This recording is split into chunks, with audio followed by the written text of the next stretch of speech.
He stood at the gate with a kitchen knife saying he's going to stab police. Crime is on the rise. Armed with an axe and a machete. Trying to break into 2 separate houses. But cometh the hour. More units. Cometh the Interceptors. Get on the floor! Out and running. We're riding with West Yorkshire's elite. Alongside their pursuit drivers. Contact, stand by. On target with their firearms unit. Where's your horse, please? In the air with their eye in the sky. Off and running. This is the front line in the fight against crime. Get on the ground! This is Police Interceptors. I cannot believe we get paid to do this. Yeah. Coming up, This is going to go. a pursuit on a road to nowhere. It's going to go down towards the dead end. It's going to be a D camp. It's the end of the line for a stolen motor. Turn it off! Out the car. Brake on now! Get out. And Don't walk off, fella. an early morning runner gets nicked. Give me key, sorry, boss. Sorry. Get your hands behind your back. Oh, sorry.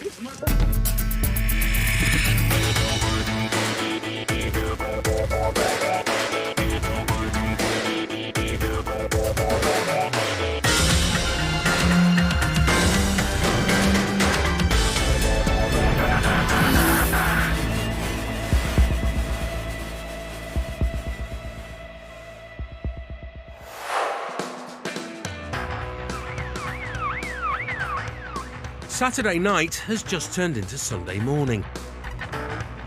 I was going to just confirm it's Toyota Starlet and give us the reg again. Interceptors Ben Pearson and Matt Ransom are out looking for a car which has been linked to a couple of thefts earlier in the evening. There's a Toyota Starlet which has hit cameras in local area. So hopefully we can drop on it and get them locked up. 17-year veteran Ben is a big fan of all 80s music. He knows that getting hold of villains is often like Kylie's hit song, a case of I should be so lucky. Take your gamble, you buy a lottery ticket, you take your chance. So I do think you make your own luck in a way, but I also think if you're out there trying, it'll look favourably upon you. And Lady Luck does indeed seem to be smiling on our dynamic duo as they spot the starlet in a petrol station. Is that a Toyota Starlet there? Is that Papa? Oh, But just as they pull in behind it, this is going to go. the driver spots them and speeds off from the petrol station. X-Ray Romeo 3-2. We've got a failed stop in Keighley on Hardings Road. The 1-litre Toyota is no match for Ben's 3 Series Beamer in terms of grunt, so the driver decides to use its size, squeezing in and out of traffic and then taking to the opposite lane. Yeah, speed is 50 miles an hour. It's a red Toyota Starlet. It's the weekend and the roads are busy, but that doesn't stop the driver taking the wrong side of the road once again before running a red light. Then he drives the wrong way up a one-way street. Just turned left onto the high street. But Ben knows exactly where he's going and heads him off. The Toyota's not getting away that easily. Yes, trained and authorised. Unsuitable vehicle. Units top of Thornton. We're currently South Street. Left in towards Woodhouse. Left. In towards Woodhouse Going Estate. to Woodhouse Estate. The car's heading towards a local estate. The driver could be looking to lose Ben in the maze of streets before bailing out. Current speed 30 on Woodhouse Road. It's going to go towards Halifax Road. Right. But instead of driving into the estate, the Toyota takes off in the opposite direction and heads out of town. It's going to come out at Halifax Road, possibly. 50 miles an hour. The driver then takes to a cobbled country lane.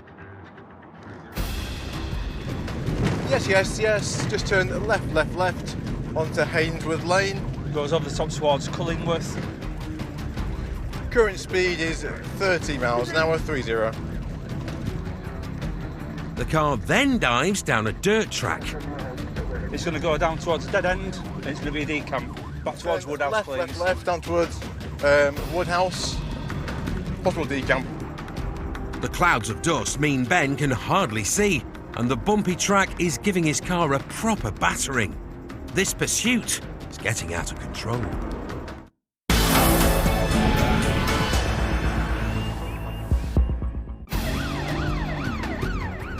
Interceptors Ben Pearson and Matt Ransom have been involved in a pursuit with a car linked to a couple of thefts earlier in the evening. Failed to stop in Keighley on Hardings Road. The driver made a number of dangerous manoeuvres in the town centre. It's turned left onto the high street. But before heading out into the countryside... Yes. Just turn left onto Hainsworth Lane. And driving down a dirt track... It's going to go down towards a dead end, and it's going to be a decamp. Ramping up the risk level to the max. They're going to get out and go down towards Woodhouse Estate. Yeah, I can't If you follow. mean decamp, it's going to go down to Woodhouse Estate. It's going down the Old Name Road.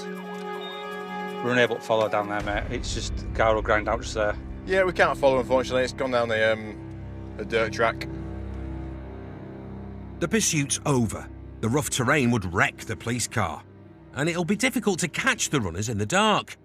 Ben knows the area well and suspects they'll have ditched it up ahead. Right, mate, do you want to get out with a torch? Basically, that goes on for about 500 metres. Right. But I can't get the car down. Yeah, fine. Right, I'll go around the other way. All right. Matt disappears into the darkness while Ben uses his local knowledge and heads round to see if he can spot the runners. Where we've just pursued them, you won't know that exists unless you live in this local area. So that vehicle's probably either going to be abandoned or, well, to be honest, it will be abandoned because I don't think you can get a car down there now. It's that bad. This is where it comes out here. Matt's with the motor. It has been ditched, and whoever was in it is long gone, along with the keys. Ben parks up and makes his way up the track. Can it be driven out, or what's your thoughts? Yeah, there's no keys with it. It can't be driven out. You're right. Ben's been joined by local officer Sam. They're a quick little car. Yeah, well, they are. Old style, it's brilliant. So you don't realise how bad this is until you're trying to drive down it. Now they need to get the Toyota moved, and with no keys, it's not going to be easy. See, the thing is, you're not going to get recovery down here, so we've got two options. We have to put the steering lock and brake it in and roll it down. The recovery will have to come in the morning. Where we are now, there's known criminals that live down the road in the bottom part of the area down there.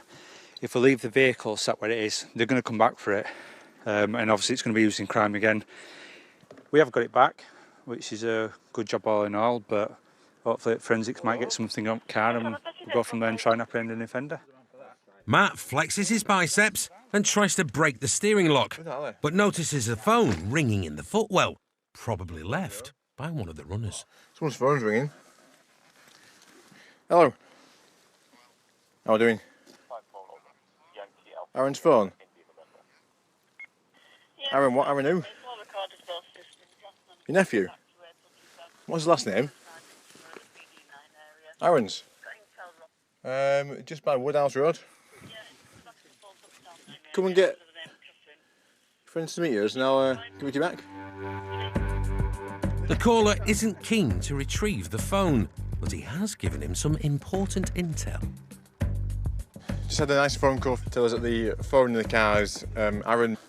So we'll do some inquiries on that name and we'll try and identify who he is, where he is, and also his friends who are in the car as well. But the first priority is to get the car shifted. And they'll need to break the steering lock, which is designed not to be easily budged. Squash player Matt is close to celebrating a decade on the force. Before that, he was a personal trainer. And the steering lock's giving him a good workout. Come on. Yourself. It's only about an inch thick. You'll do it. Keep going. All right. Keep going. But Ben has a solution. It's not coming off, is it? It ain't come off, is it, that? What I'll do is I'll see if I can get Steve here with X5. He can pull it out. As manpower can't shift the steering wheel, he's hoping the horsepower of the police 4x4 will do the job. But first, they try a more basic tool. We need some sort of... Well, yeah. How many traffic cops does it take to get a Toyota Style out of woods? Joking aside, they can't leave the car here in case the runners come back for it. I was thinking if you tie it around this side, so it's forcing it around. It's time for the X5. Let's see what happens. I know what's likely to happen. It ain't going to be pretty, I would suggest. Go on, go on. There you go, stop. There you go, done. Ben's brainwave has done the job. The hard-to-shift motor is finally moving. Right, go on, get going. See, all they needed were a bit of thought. They've got all that muscle, but they don't have hope there, do they?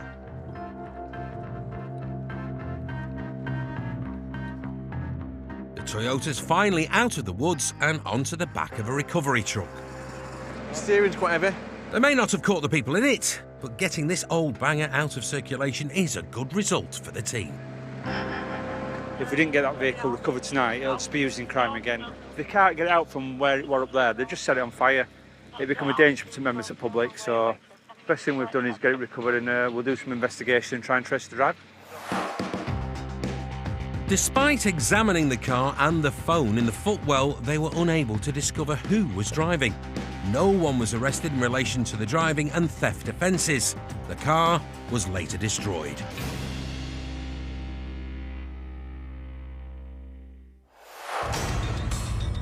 The days of nicking a car by breaking into it and hot-wiring it are long gone. The most common way vehicles are stolen now is via Hanoi burglaries, named after the first operation set up to target these burglars more than 15 years ago. Hanoi burglaries, where people break into houses specifically to take the keys and take cars off driveways. It's big business at the moment. If they like them and they're fast cars and they think they might give us a run for our money in our cars, they'll keep them, put them on false plates and use them to commit further burglaries, so they can try and use them as essentially getaway cars. They will sell them as they come, or they will, again, sell them on, but for parts.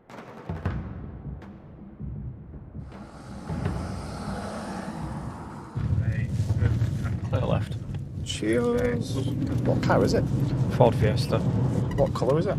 Silver, I think. Just the case. It's pub kicking out time, and Interceptors Chris Spencer and Kev Shaw are on the hunt for a car stolen in a Hanoi burglary, which has hit several number plate recognition cameras.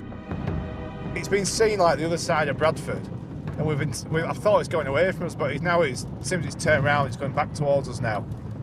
So we're going to try head it off at the pass down here. It's not too far away, really.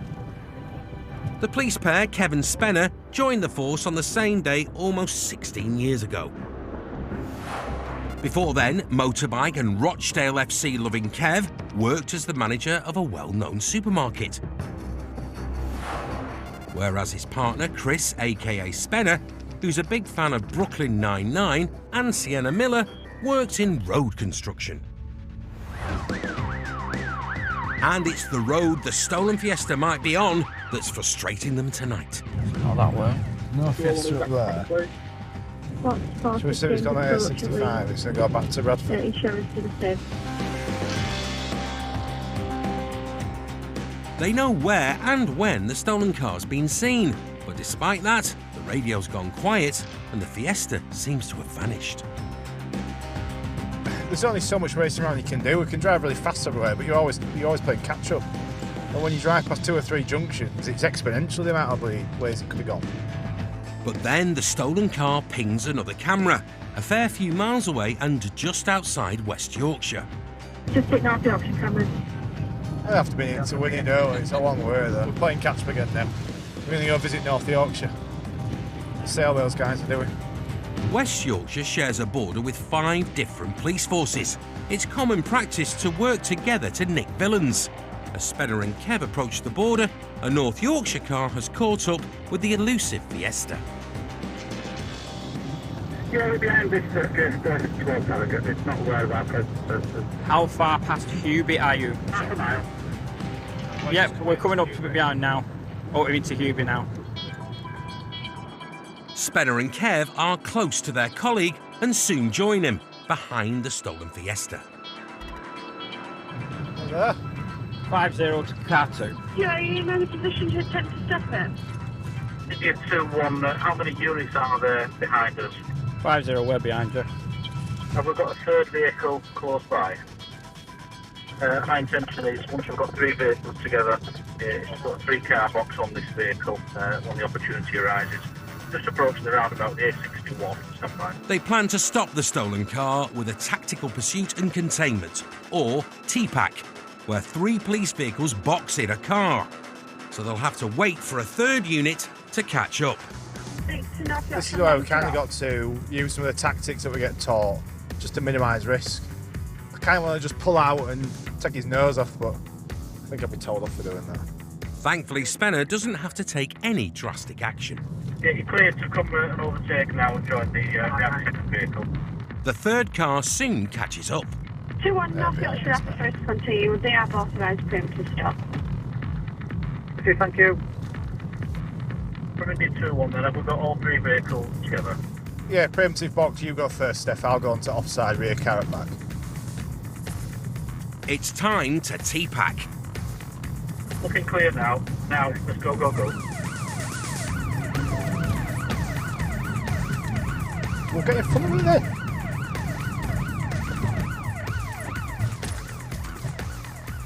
Turn your engine off, turn it off, turn it off, turn it off! Out the car. I'll brake on now! Get out. Ain't got anything on you shouldn't have? No. Whose car is it? Easy question, whose car is it? Stop, stop. There's no injuries, no damage.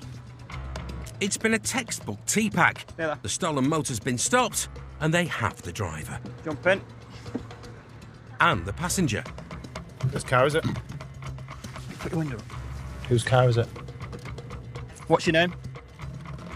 Whose car is it?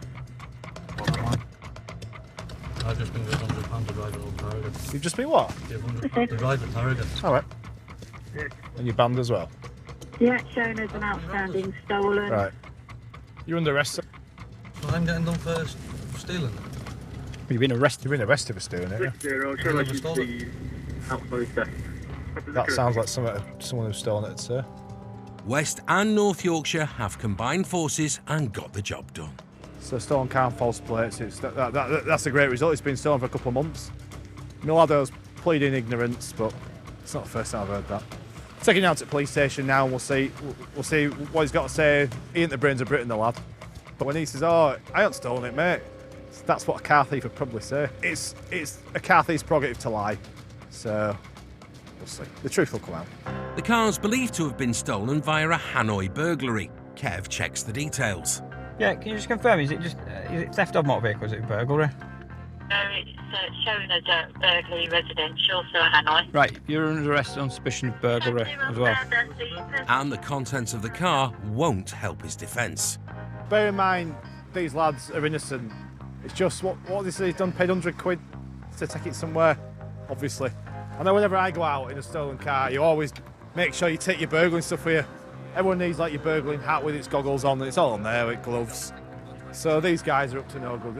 It's a bit chilly time, but it ain't balaclava and gloves weather, is it? Back at the Nick, Kev books in the driver. It's been a satisfying evening's work. The gentleman we've had, he's been arrested for burglary. This vehicle's been taken from a burglary where people break into your house, nick your keys, and then make off with your car. So the car were on false plates trying to avoid detection, and we've found it and stopped it and got him. He's also shown as a disqualified driver until he's passed his driving test. He's never bothered taking a driving test, so he's been further arrested for disqualified driving. We joined this job to basically get stolen cars back, and tonight we've done it. Another childhood dream ticked off the list. The driver couldn't be connected to the burglary, so the charges were dropped. However, he was charged with theft of a motor vehicle, disqualified driving and no insurance. he awaits his day in court. No further action was taken against the passenger, and Kev's delighted to get them off the road. Still to come. Hello. Hello. It's no good. It's no good swapping seats. Some front seat trading places. I'll be driving. No, you won't. I will. No, you won't. Not unless you've grown a beard. A dodgy driver tells some porkies. Where's the keys? The key? Yeah, no key. Don't walk off, fella. And White Van Man nearly takes out the Interceptors. You've come and drifted straight onto my carriageway. You've actually nearly put me into concrete barrier.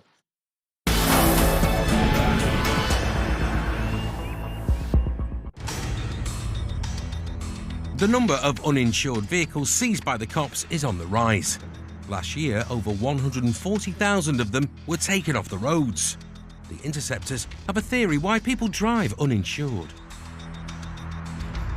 No, insurance is a big thing, definitely, but it's a bit of a kind of catch-22 in it. A lot of people can't afford the insurance, so they take the risk. If they get caught, the car gets taken off them and they'll risk a fine or a point, but that puts the premiums up in certain areas, which then puts it out of reach for even your average person. Might be twice as much the car's even worth, and people just can't afford that, so they just take the risk more and more.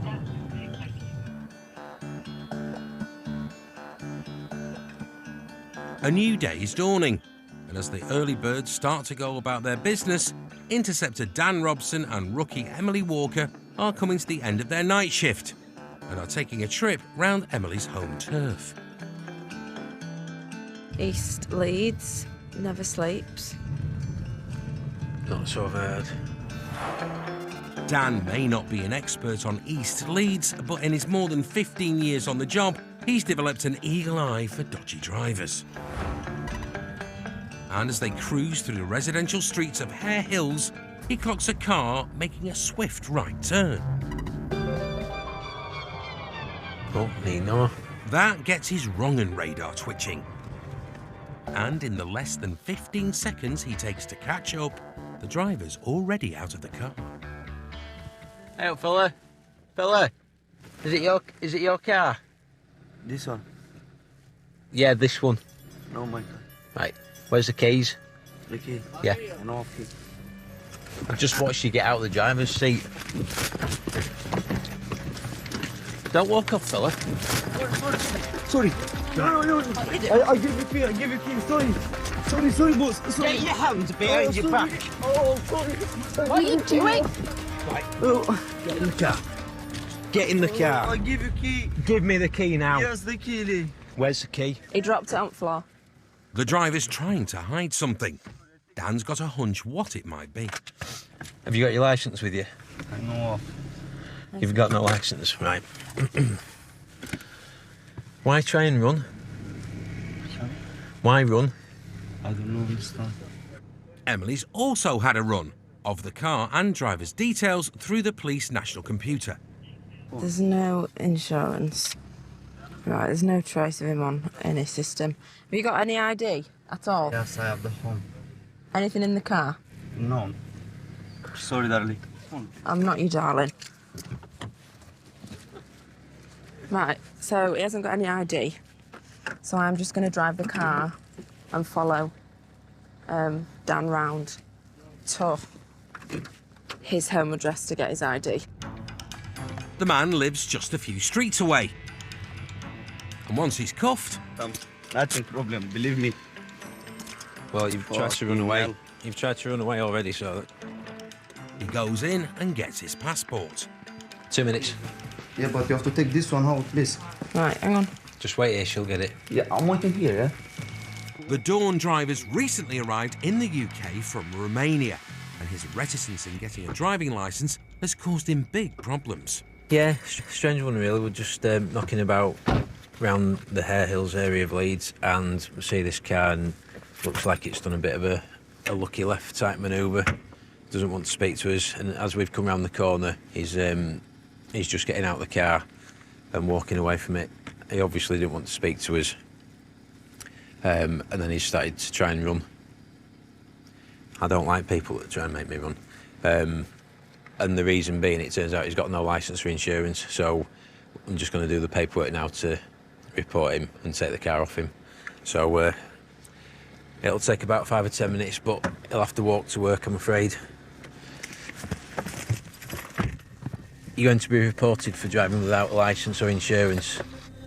Okay? We're taking the car. You're taking the car? Yeah. Now? Yeah. You can get the car back, but we're taking it now because you can't drive without a licence or insurance. This is a big problem. It is a big problem. Yeah. But it'd be an even bigger problem if you had a crash without a licence or insurance. Or, worse than that, if you had a crash and someone died, you'd be going to prison. And then it'd be a big problem, wouldn't it? Is that your wife in there or girlfriend? Yes. Who's going to put food on the table? It's serious. Okay. Only one time. It only takes one time though, doesn't it? You could drive to the end of the street and someone that's had too much to drink, someone drunk could walk out in front of you. You need to have a licence and you need to have insurance by law, and you haven't got either. So that's why you sat here now. All right. Once he's got his things out of the car, Happy you've got everything? Yeah. the not-so-happy ex-driver walks to work. Poor lad. He's come here for a better life, provide for his family. Yeah, fair play, Took away but his car. do it legally. The man was later charged with driving with no licence or insurance and fined £1,053 and given 8 points to be put on his licence once he gets one. His car wasn't recovered from the pound, so was destroyed. Dan's still not happy about his early morning exercise. Trying to run for something as simple as no docs. Why bother? You know, you're not going to get locked up for it, so a lot of people just hold their hands up and take it on the chin, but he didn't want to, did he? But Emily's got a far more serious problem. And I broke a nail. Broke a nail? Damn. Yeah, it happens quite regular, to be honest. You can't have nice nails in this job. No, yeah. Yours all right? Just about. It's Saturday night, and Interceptors Wayne Hutchison and Carl Charlie Farley are on the lookout for a car allegedly involved in a hit and run. Someone's just shouted up that there's been a couple of mopeds and a Corsa. Corsa's deliberately smashed into her and then made off. They've got an idea where the car's heading, but the roads are empty. This Corsa could be anywhere, couldn't it, up here? Then they get an update. Yeah, that motorbike's just gone past me, Middleton, Ring Road. God, that's miles away. It's right down there, isn't it? The car's been spotted by a colleague halfway across the county. Huddersfield Town and Peter Kay fan Wayne worked in banking before he became a cop 19 years ago. His partner Carl is also a big fan of the Lancastrian comic and was an electrician before joining the force. But they both know the roads like the backs of their hands. So they hit the motorway as it's the quickest route to the Corsa. Advanced driver Wayne's hitting almost 100 in the outside lane. But then, a van in the middle lane starts drifting into his path, nearly forcing him into the central reservation. Without Wayne's swift reactions and driving skills, this could have been a fatal collision. He's texting. Even though they're on their way to another job, they can't ignore the driver's actions and suspect he may have been distracted. We've just passed a van and it started to come onto our lane. So Wayne's had to swerve to avoid a collision. And as we've passed him, I've looked and he's texting on his phone, messing about with his phone. You see me coming down here? Yeah. That's it, innit? Wayne bangs on the sirens, and this time the van driver does notice the police car and pulls over.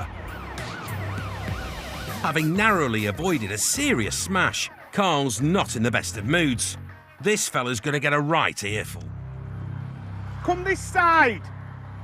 Come this side! Sorry, mate. It's not a good place to be. Just come and take a seat with us 2 minutes. And he seems unfazed by the situation. Just jump in, just need a quick word with you. Good luck. Thank you. You'll have to keep mate. I'm sorry, it's just the. I was trying to get used to the bloody controls. It's an iPad, I've only had it. Right. Won't work out the controls. Right. So what? Messing about with your phone or something? No, I wasn't messing about with my phone. You had it held up in front of you as we passed you. Not my phone, I didn't. Wayne's heard enough. Right, whether I do you that, whether I prosecute you for your mobile phone or due care, because I'll tell you what, listen to what I'm saying to you. I will do the talking, you will do the listening now. Yeah. I'm responding to an incident. I'm in lane 3 of the motorway and I'm overtaking you. You've come and drifted straight onto my carriageway. You've actually nearly put me into concrete barrier. Yeah, I'm sorry. We've nearly had. Just bear with me. For 31 years, I'm not some shithead or anything. I'm not saying that you are, but what I'm saying is you've nearly put me into the barrier. It was a genuine mistake. The driver's straight up denying he was on his phone, but Carl's not convinced. Where is your mobile phone? My mobile phone's in the car. In the van. Whereabouts in the van? It's on the seat on the car. Carl finds a phone on the front seat. Things aren't looking good for the driver. On seat next to it. It's what? It was on seat. It wasn't on charge, it was just on seat. Yeah, but it is on charge. It wasn't, it wasn't plugged in. No, I've not just unplugged that. Even though the phone was on the seat next to him, the man's insistent he wasn't using it. Well, I wasn't on the phone when you passed. You had something in your hand. Hopefully you've got it recorded. Got it recorded where you nearly put us into central reservation. Stick a due care ticket on. I've gone for the light. Carl has a scan of the phone, but can't find any proof that the man was using it. So they're going to give him a ticket for driving without due care and attention. Be mindful if we're using the controls of the vehicle or whatever we're using while we're driving, we need to be concentrating on what we're doing, yeah? I've apologised, it was momentary thing. But that momentary lapse of concentration could have killed me, could have killed you, my colleague or somebody else that's travelling behind us, OK? We've been messing with something. He's adamant it wasn't his phone, but he had something in his hand, he was messing with something. And were it not for Wayne's skillful driving, the outcome could have been far worse. Wayne's had to swerve towards the concrete central reservation to avoid a collision with this. And it is a prime example. You need to be concentrating 110% on your driving when you're on motorway. That could have been nasty, that could have been naughty. If he'd have hit us, if he'd have come over any more and hit us, Wayne wouldn't have had anywhere to go, would have been in that barrier, and who knows. The van driver accepted to take a driver retraining course instead of going to court for driving without due care and attention. When I got him out, he was all smiles and I'm thinking, what are you smiling at? He just nearly wiped us out. But yeah, it just shows the dangers, just that little lapse, that second lapse of concentration ends up like that.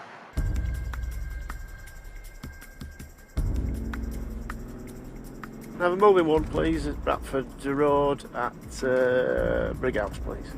It's just before sunrise, and Interceptor Tony Rouse is behind a suspicious motor with 4 people on board. Registered to. She is the only permitted driver. The car's registered to a woman, who's the only person insured to drive it. And that's where the problem is. I've got a funny feeling that it was a bloke driving it, wasn't it? We'll just pull it over and I will light it up and see if it pulls over. This driver is clearly paying attention and pulls over. But as the car comes to a stop, 2 people in the front appear to be changing places. The passenger's moving over to the driver's seat. Hello. Hello. It's no good swapping seats. Sorry. Low area? No, because you were driving, not her. Put on your radio. I'll be driving. No, you won't. I will. No, you won't. Not unless you've grown a beard. The front seat twosome are sticking to their story that she was driving. Can we get out? Just stay there a minute. Wait. Tony needs to ask some more questions, but with 4 people to deal with, he calls back up. Drivers have swapped seats. Comes back to a female and male were driving. Just going a bit of a lift. There's only me here, this 4-inch car. And reinforcements soon arrive in the form of Nick Priestley and Claire Gray. Hey up. It's insured to female. There's only female on it. I don't know who she is yet, I haven't got that far. But like I say, he were driving. Alex, come and take a seat with us. Nick takes the man off for a chat. He's still saying that he wasn't driving. Meanwhile, Claire's having a talk with the woman, who tells her a different tale. She says she were giving you a lesson. That's why you were driving? Yes, might as well. 5:20 is a strange time to be giving a driving lesson, and there aren't any L plates on the Golf. But whatever was happening, the car's not going to be driven any further. I'll tell you what we'll do, then we'll seize it. Right. We'll seize it. She knows it ain't got any insurance. Right. Yeah. Well, I've got keys at the minute, so. Right. Yeah. Coolio. So the car's going to the pound, and the 4 people in it will have to find another way of getting home. Nick's got the fun job of delivering the news. Unfortunately, my love, your car's getting seized this evening. All right, I'll tell you why. I'll explain to you why. All right, the guy that's driving doesn't have any licence or insurance. You've allowed him to drive. Okie dokie. So, well, there's no issue. We can get it back. All right, but tonight it's getting seized. All right, because he don't have any insurance and he's been driving it. These guys at back have only got 100 yards to walk. There's a nice warm taxi rank over there. You can join them if you want. Right, so if you want to step out, and then we'll give you some paperwork and you can get on your way. Despite Nick's suggestion, the backseat passengers seem keen on hanging around. I thought you were going to the taxi rank. It's probably recording you because you're acting like bloody idiots. Yep. Go that way, taxi rank. What's happening with our friend then? What friend? That friend. In the car? You're going soon. I have to go home. Yeah, that's all right, he's going soon. Come on, come and talk to my mate over here and he'll explain everything. I'm not going to the cellar. No, jump in here. Tony's word is good enough for me, so if he says they were driving, they were driving. The car's getting seized. He's been reported, and everybody's happy apart from these two here. It's been an eventful end to Tony's night shift. See you later. Take care, Yeah, take care. Well, we've seen this car drive past, and it's 5 o'clock in the morning, and there's 4 people in it, which straight away sort of arouses your suspicion. The female, although she was had a backside in the driver's seat, I think the legs and everything else were still in the passenger seat, so they were in the process of swapping seats basically. So it was quite obvious to me. I've seen him driving. I'm quite happy that he was driving, and that she's come up with some story because he's not insured and doesn't have a driving licence. The man was later reported for driving with no insurance. No action was taken against the woman in the car or the 2 backseat passengers.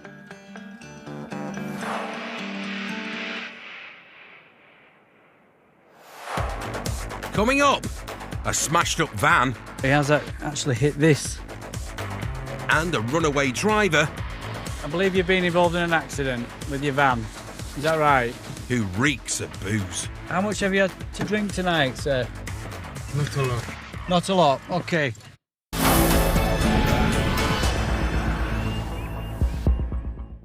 Turn your engine off. Over 70,000 people are caught drink driving each year. And as the officers that have to deal with the aftermath, most interceptors have zero tolerance of the offenders. Drink drivers really have absolutely no respect for the law. They drive on the road and put everybody else at danger. And it is a complete disregard for the law and disregard for anybody else's safety as well as their own.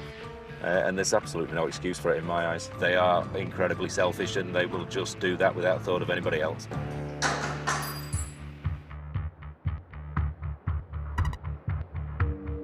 Received. Vehicle still there, ticket. Yes, there's no mention of it either. Received. It's Monday night and Interceptor Bob Hoyle and rookie Danny Mickey are on their way to a crash, allegedly involving a drunk driver. I'm just going to report of a van that's crashing into some bollards in Elland. Driver's potentially been drinking. Veteran Interceptor Bob's not far off celebrating a quarter century on the job. When he's not out on patrol, he likes nothing better than heading down to Valley Parade to watch the mighty Bradford City.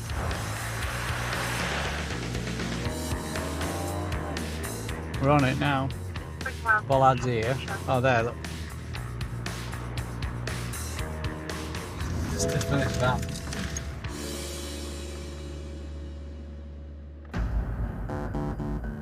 He and Danny arrived to find some busted bollards and a smashed-up van, but no driver. Thankfully, there are some witnesses. Up that way. Walking.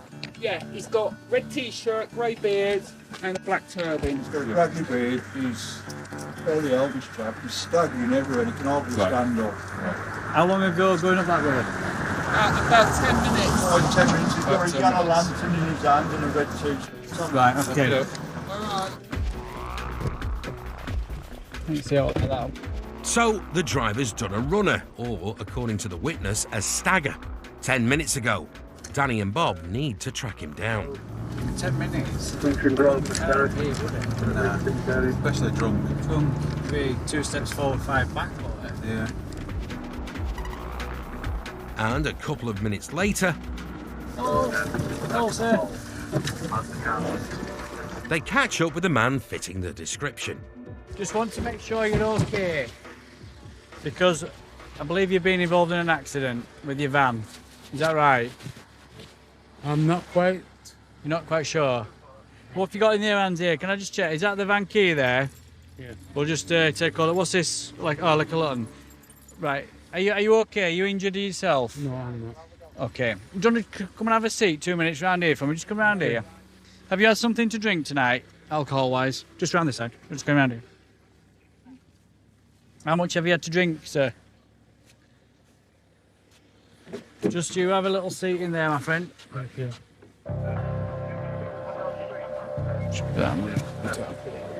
The man's fairly incoherent and reeks of booze. How much have you had to drink tonight, sir? Not a lot. Not a lot, okay. Do you want to tell me what's happened or where you're going now? I'm going home. You're going home? Is it your van? Yes. Okay. Obviously, I can smell some alcohol in your breath, okay? So I'm going to request a breath test from you. A roadside breath test. Have you given one of these before? I am. Okay. But he won't be doing one here. This were working earlier on, wasn't it? Right. The breath test kit's on the blink. Given the man's behaviour and odour, Bob's got enough grounds to nick him on suspicion of drink driving. I can obviously smell that alcohol. It's quite strong, and you look a little bit unfit the way you were kind of walking, and from the witnesses you seem to be staggering. We ain't got a breath kit, which is working. So at this moment in time, I'm going to tell you that you're under arrest for being unfit to drive whilst under the influence of drink. Okay. Okay, so we've found the gentleman as described by people back down there, but as you can see, it's clearly in drink. His breath kit wasn't working, so he's been arrested on suspicion of being unfit through drink. We'll take him to the police station where he can blow the machine and we'll find out how much alcohol's in his body. Returning to the scene of the crash, it's clear that the driver was lucky not to have added to the more than 9,000 people killed or injured on the UK's roads each year due to drink driving. He has actually hit this. Oh, he's still sturdy enough, but he's right. But that's what stopped him. Or else he'd have probably carried on going over the bollards, wouldn't he? They're only here to highlight the fact. It's a bit of a chicane to slow vehicles down, I think. Drink driving is, you know, a bit of a bugbear of mine, and this gentleman, he's really drunk, isn't he? You know, staggering about, and like you say, I don't know where he's going, where he's been, but he's from Huddersfield, which is a good 9-10 mile away. You know, he's lucky he has it, this, come to a stop, and not, like say, hit somebody else or, you know, kill somebody. Back at the nick, the man gets on the intoxilizer. Blow, blow, blow, blow, blow, blow. Bit more, bit more, bit more. That's it. Well done. Stop. And gives the result Bob expected. Okay, so you've blown 81. Well, it's over twice the limit, isn't it? Okay. The man was later convicted of drink driving. He was banned for 18 months and fined £525, including costs.